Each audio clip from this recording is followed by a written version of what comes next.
Troisième partie de votre émission After Tour sur Radio Allez Chien 3, toujours en compagnie de ma fidèle réalisatrice Hassiba Djebloun et de ma chroniqueuse Hind Benranem.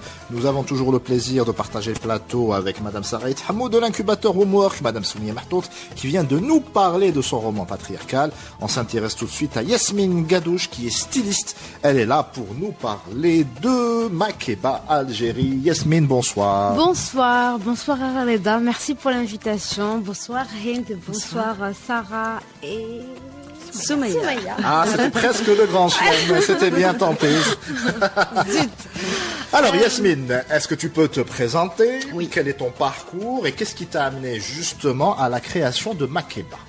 Donc je m'appelle Yasmine Gadouche, j'ai fait des études en marketing et commerce dans une école de commerce. J'ai travaillé pendant 5 ans dans le domaine bancaire, dans le marketing digital. D'accord. Puis je suis partie au Sénégal et tout a basculé. Donc c'était là-bas. Et tout a basculé. Tout a basculé. J'ai décidé en fait, j'ai toujours eu le rêve de créer ma propre marque. C'est un rêve d'enfance? D'enfant. D'accord. Vraiment d'enfant. Donc j'ai toujours été passionnée Ça c'est par... Barbie, l'influence de Barbie. C'est ça, j'ai toujours J'en avais tout plein. J'ai toujours été passionnée par la mode et amoureuse de l'Afrique. Et j'ai décidé en fait de fusionner ces deux passions et de créer Makeba, qui est en hommage à Myriam Makeba évidemment. Donc voilà, dès mon retour du Sénégal, j'ai commencé à créer mon business plan. Je suis revenue avec tout plein de tissus, mais tout plein. Le wax, on appelle Le ça? wax, Voilà. c'est ça. Je vais essayer d'être très prudent dans cette partie d'émission parce que ce n'est pas forcément le domaine que je maîtrise le mieux. Ne vous moquez pas de moi, mesdames. Je vais te briefer, pas de souci.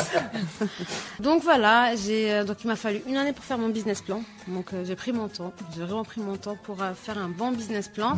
Et pour tout ce qui est création, stylisme, etc., tu avais ça déjà dans les poignets ou comment ça s'est fait? Pas du tout. Alors, pas du tout. Je ne savais pas du tout dessiner et j'ai fait 2 formations de stylisme. D'accord. Donc oui, fallait que je me forme.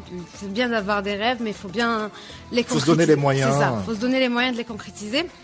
Donc j'ai fait ma première formation ici en Algérie dans une école d'art.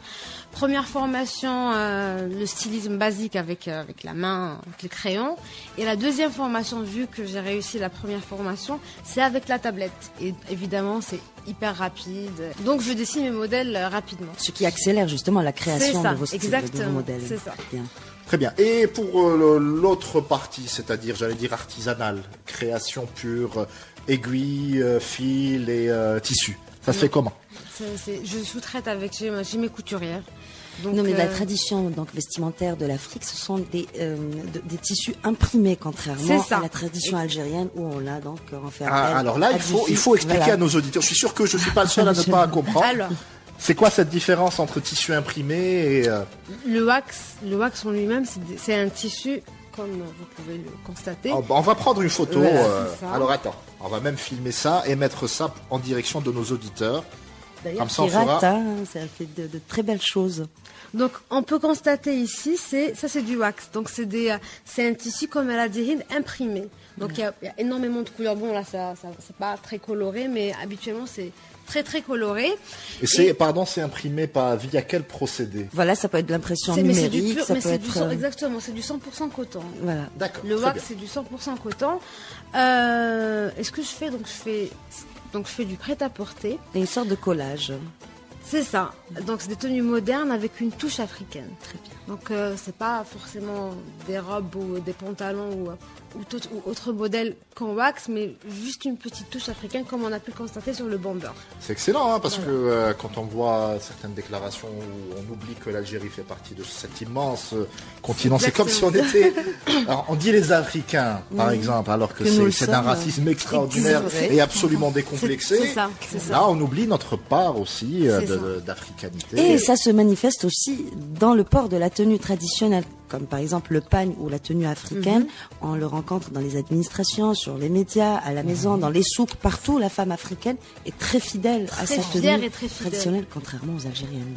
C'est-à-dire qu'on a un peu l'impression que c'est... Enfin, encore une fois, je parle sous votre contrôle, avec toutes les précautions d'usage. Mais j'ai un peu l'impression que cet aspect traditionnel ne se retrouve que dans les mariages, ou pour les artistes sur scène, etc. Mais pas forcément au quotidien. J'avais eu le plaisir de recevoir un un styliste algérien très très connu qui s'appelle Ardouane Arbaïn, qui avait lancé une ligne de vêtements qui s'appelait, je pense que ça s'appelle toujours la mode Tana, et il voulait faire ça, c'est-à-dire rendre par exemple Serwel Loubia, vulgariser ça au quotidien, sortir avec, alors que ça existait, Bekri, ça n'existe moins. Shanghai par exemple. Mais il y a des femmes qui ont entrepris, Badroni je crois, je sais plus. Il y a aussi Rania de Brocard qui essaie de faire ça aussi. On vulgarise le... Bon, après moi derrière mon PC, j'ai du mal à me voir en Badron ou en Serwel Loubia, ou c'est un peu pour l'aspect confort et pratique. Sauf que ce que vient de nous montrer Yasmine par exemple, c'est quelque chose que tu peux... Oui, clairement, c'est vraiment du prêt-à-porter qu'on met au quotidien, matin, midi et soir.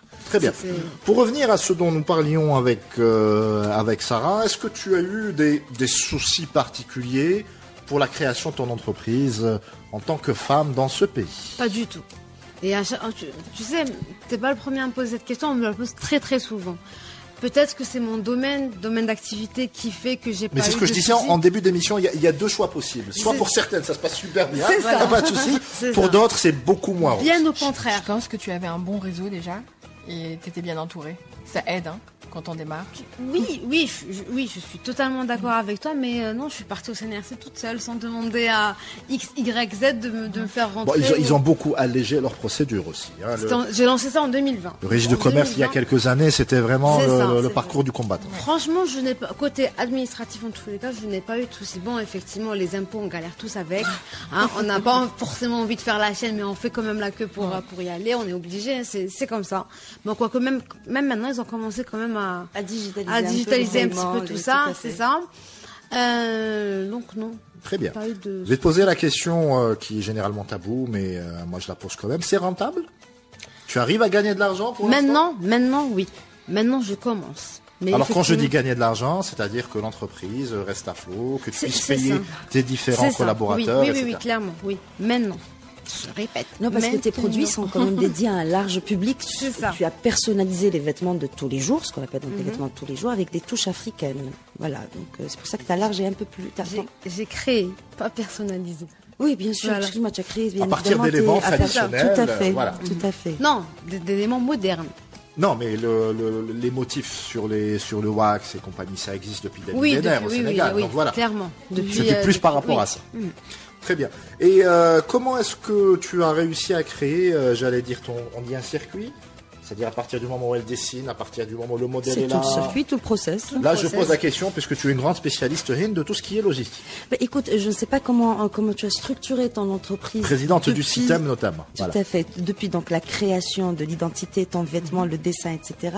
Est-ce que tu as un atelier? Est-ce que tu as un dépôt donc au sein de ton atelier? Tu fais de la livraison, des achats en ligne? Tu as des magasins qui représentent ta marque? Inch'Allah, des magasins. Inch'Allah, oui, bien sûr. Alors, pour répondre on va commencer par cette question parce qu'elle est pertinente. Est-ce que c'est toujours aussi opportun de créer un magasin physique en 2023? Très bien. Je ne sais pas parce que ça se passe en ligne. Donc, j'ai lancé Makeba en ligne. Donc, j'ai un site web, on rentre, on commande. Depuis août dernier, j'ai lancé le e-paiement. Donc, les gens qui veulent payer par carte, ils peuvent. Les gens qui veulent à la réception aussi. Donc ça, c'est le côté paiement. Mais est-ce que tu penses justement au magasin physique? Est-ce que ça apporterait une plus-value? Je vais répondre à ta question. Ce que j'ai fait, j'ai customisé mon siège. Son atelier. Mon atelier, je l'ai customisé. J'aime bien les couleurs, donc je l'ai bien customisé, donc ça fait limite une petite vitrine. Et ce que je fais pour les personnes qui veulent... En fait, il y a des personnes qui veulent toucher le tissu, voir le modèle, essayer. Donc j'offre l'opportunité à des personnes qui, je sais pas, Hind, si toi par exemple tu préfères essayer avant d'acheter en ligne. Donc voilà. Non mais après la question de Leda, je suppose qu'avoir une vitrine par exemple en plein rue d'Idoche Mourad, c'est ça. Mais en termes de ça serait effectivement génial. Ouais. Je me le souhaite. Mais parce que la grande tendance mondiale, c'était justement la disparition de ces grandes boutiques qui sont généralement dans de grandes avenues, qui coûtent hyper cher. Donc voilà. Peut-être qu'en Algérie, la tendance serait inversée? Oui, je pense. Je pense que le e-commerce va changer un peu. Va changer un petit peu l'avenir.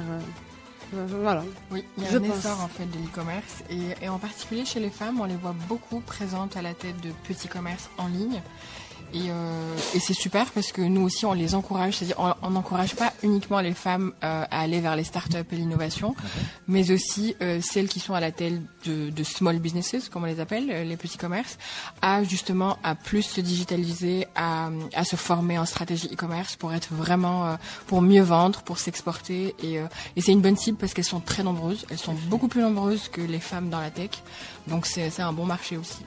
Et ce qui est sympa avec Yasmine, c'est qu'au fait, tu cibles la maman, le papa et l'enfant avec cette nouvelle tendance où on habille toute la famille de la même manière. Et puis, à l'occasion Tel Eid qui arrive, je pense qu'il faut... Comment ça s'appelle ? Machi Machi. Voilà. C'est quoi ça ? Le Machi Machi. Tout à fait. Qu'est-ce que c'est ? Donc le Machi Machi, c'est... J'aurais jamais cru prononcer ce mot dans une deuxième émission. C'est une consécration ce soir. Donc il y a quelques créations où la maman porte la même tenue que sa fille ou le papa que son fils. Et ça, c'est un vrai nom. Donc le Machi Machi. C'est très Donc, tendance par sur les exemple, réseaux sociaux. si j'avais une casquette aujourd'hui et un t-shirt noir, on aurait été Machi Machi. Ah, tu viens de dévoiler aux gens. Je suis habillé pareil chaque jour. Donc tu prends pas beaucoup de risques. Qu'est-ce qu'on peut te souhaiter pour les jours, les semaines, les mois, les années qui arrivent ? Ah, beaucoup de succès, Beaucoup d'argent. d'argent aussi, Voilà. oui. Et en fait, il y a quelque chose que je voulais Oui. parler, c'est la diversité. En fait, derrière Makeba aussi, l'impact social de Makeba, c'est réellement de promouvoir la diversité et d'arrêter le stéréotype de beauté imposé par l'industrie de la mode. C'est-à-dire que, par exemple, j'ai organisé jusqu'à présent 4 défilés de mode. Et lors de mes défilés de mode, je fais des annonces sur Instagram, par exemple, qui veut être mannequin. Oui. Donc, Aleda, demain, tu peux être mon mannequin. Avec 110 kilos, ça m'étonnerait. Bah, hein, si, clairement, le but, si, au fait, c'est de ça cette l'objectif. diversité. Si, parce que, en fait, l'une des valeurs de Makeba, c'est de dire qu'on est tous et Bon, toutes d'accord, belles comme on j'accepte. est. Et l'occasion se présente. Oui, c'est très Voilà. bien, c'est très inclusif. Non, mais c'est intéressant parce qu'effectivement, il y a une espèce de standardisation. De la Mais- beauté. De la beauté, oui, les critères. J'ai une tenue pour toi qui risque de te plaire. Un bomber, un t-shirt noir, vu que tu aimes bien le noir, un bomber noir, un pantalon noir et c'est réglé. Ouais, mais bon, j'ai pas les moyens avec mon salaire de la radio, mais on en reparlera. Pas avec la radio, là. En tout cas, mesdames, c'était un pur plaisir de vous avoir reçu dans l'émission. Merci, Vous mesdames. revenez Merci, bien Hélène. évidemment quand vous voulez. On reprendra Médiatique normalement juste après Ramadan, donc ce serait intéressant de réinviter pour un cadre un peu plus... là, c'était un peu détendu. Là, on va le faire de manière un peu plus technique. Et n'oublie pas, toi qui m'écoutes et que je tutoie, ami auditeur, si tu vagabondes sur les ondes, ramène du monde et à très vite.